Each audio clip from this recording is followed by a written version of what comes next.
Bonjour à tous, c'est devaclick.com. Alors c'est Cyril qui a été le plus réactif et qui m'a demandé de vous parler de l'œil de tigre.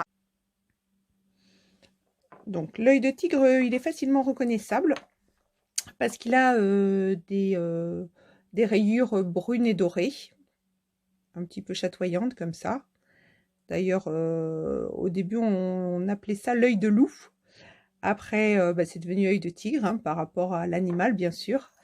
Et sachez aussi que on appelait ça aussi l'œil de Bélus en Mésopotamie.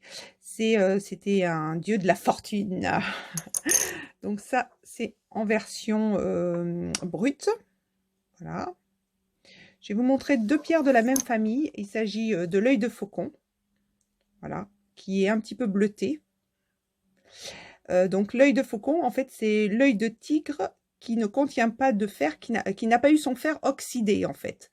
C'est l'œil de tigre et l'œil de faucon, c'est deux pierres pareilles, sauf que dans l'œil de tigre, le fer a été oxydé et il lui a fait changer de couleur, naturellement, hein, bien sûr. Hein.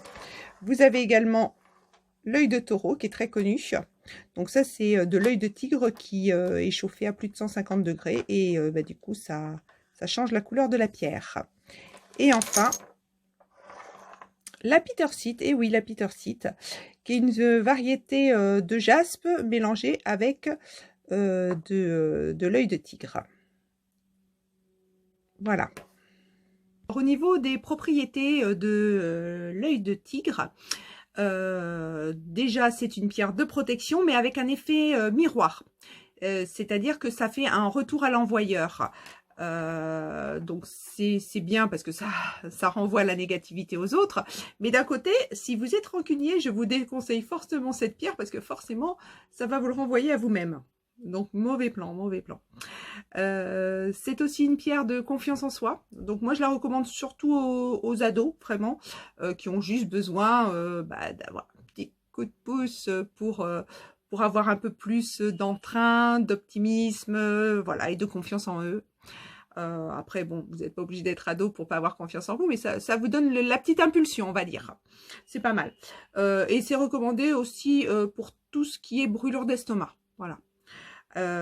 Donc, pour ma part, l'expérience que j'en ai avec cette pierre, c'est surtout, moi je l'utilise beaucoup en porte-bonheur. D'ailleurs, j'en ai toujours un dans mon porte-monnaie.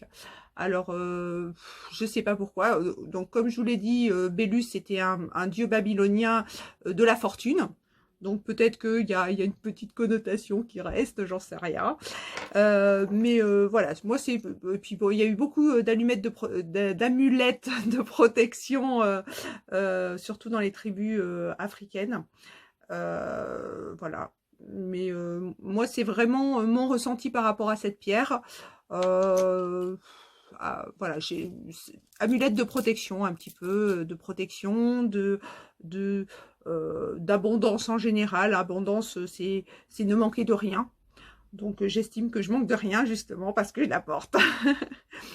Voilà, si vous avez des questions, n'hésitez pas, je suis là tous les jours pour vous faire ma petite minute litho avec des petits moments un petit peu brefs. Et vous avez tous nos réseaux sociaux en bas de cette vidéo si vous voulez d'autres renseignements. Au revoir.